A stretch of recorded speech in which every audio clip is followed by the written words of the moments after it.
எல்லோருக்கும் வணக்கம். Welcome to our maths channel. இப்போ உங்களுக்கு 12th சிபிஎஸ்சி இன்டகிரேஷன் சாப்டரில் இன்டகிரேஷன் பை பார்ட்ஸ் யூஸ் பண்ணி எக்ஸாம்பிள் 21 சொல்லித்தரேன். Find integral E power X sine x டிஎக்ஸ்னு இருக்குது.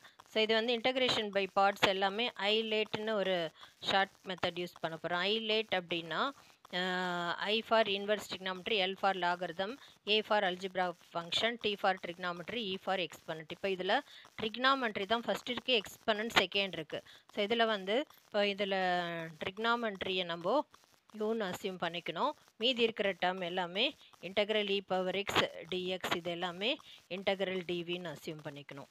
ஸோ இப்போ இதை இந்த ஐலேட்டில் இந்த ஃபார்மில் தான் நம்ம யூஸ் பண்ண போகிறோம்.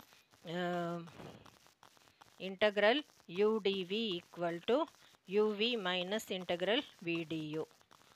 ஸோ இதில் வந்து u இப்போ u வந்து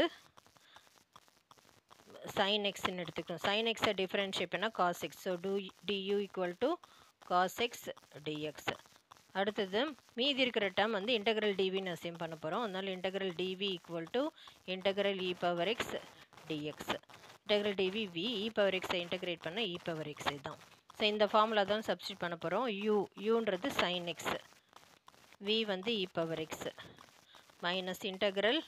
இப்போ இந்த இதுக்கு வந்து ஐன்னு நேம் கொடுக்குறோம். வி வந்து e power X, டியூன்றது cos X டிஎக்ஸ்ன்னு இருக்குது. ஸோ இது திருப்பியும் இதே எக்ஸ்பனண்ட்டும் ட்ரிக்னாமெட்ரி வந்தனால இந்த பார்ட்டை வந்து நம்ம மறுபடியும் வந்து ஐலேட் யூஸ் பண்ணி பண்ணணும். ஸோ இந்த இன்டகிரலுக்கு நம்ம I1 நேம் கொடுத்துட்டு அதை ஃபைனலாக திருப்பியும் அங்கே சப்ஸ்டியூட் பண்ணணும். இப்போ I1 இன்டகிரல் எப்படி பண்ணலான்னு பார்க்கலாம். I1 equal to integral E power X cos X dx. So இதை ஐலேட் யூஸ் பண்ணி பண்ணுறதுனால இதை வந்து யூன்னு எடுத்துக்கணும்.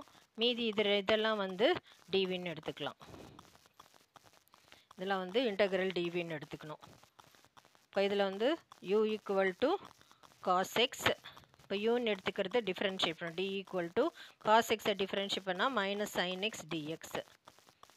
இந்த மாதிரி இது மீதி இருக்கிற டேர்ம் இன்டகிரல் டிவி வந்து இன்டகிரல் இ power x dx. Integral dv v e power எக்ஸை இன்டகிரேட் பண்ணி இ பவர் எக்ஸ். இப்போ இதை வந்து இந்த ஃபார்முலாவில் யூஸ் பண்ணணும். UV minus integral V du. Integral u dv equal to இந்த ஃபார்முலா யூ வந்து காஸ் எக்ஸ், வி வந்து e power x minus integral v வந்து இ பவர் எக்ஸ் டியூ வந்து மைனஸ் சைன் எக்ஸ். இந்த மைனஸும் plus e power sin X டிஎக்ஸ்னு ஆயிடுச்சு. இது வந்து ஐ அந்த கொஸ்டினே திருப்பி நமக்கு கிடச்சிருக்கிறதுனால இந்த இன்டகிரல் ஐனே நேம் கொடுத்துக்கலாம். So cos X e power X plus ஐன்னே name கொடுத்துக்கலாம். இப்போ இது வந்து I1 இன்டகிரல் தான் நம்ம கண்டுபிடிச்சிருக்கோம். அதை வந்து திருப்பி ஐ இன்டகிரல்லே நம்ம சப்ஸ்டியூட் பண்ணிக்கலாம். ஐ இன்டகிரல் என்னன்னு நான் திருப்பியும் எழுதுகிறேன்.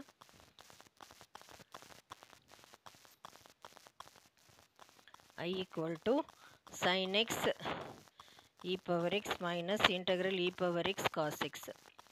ஸோ இதுதான் I1 இன்டகிரல். இது நம்ம கண்டுபிடிச்ச வேல்யூவை இங்கே எழுதலாம். திருப்பியும் இங்கே sine x e power x minus cos x e power x plus I. So இங்கே மைனஸை உள்ள மல்டிப்ளை பண்ணிக்கலாம். sin x e power x minus cos x e power x minus I. இங்கே ஒரு I இருக்குது. இந்த மைனஸை இந்த பக்கம் கொண்டு வந்தோம்னா I ப்ளஸ் I 2Iன்னு ஆகிடும். Equal to sin x. இப்போ இ பவர் எக்ஸ் காமனாக இருக்கனால வெளியே எடுத்துடலாம். sin x into cos minus cos x into e power x. So I equal to 1/2. இப்போ ஃபைனலாக எழுதலாம் e power X sign x minus cos x plus c. So இதுதான் வந்து ஃபைனல் ஆன்சர்.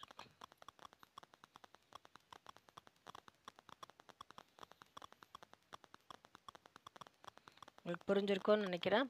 தேங்க்யூ.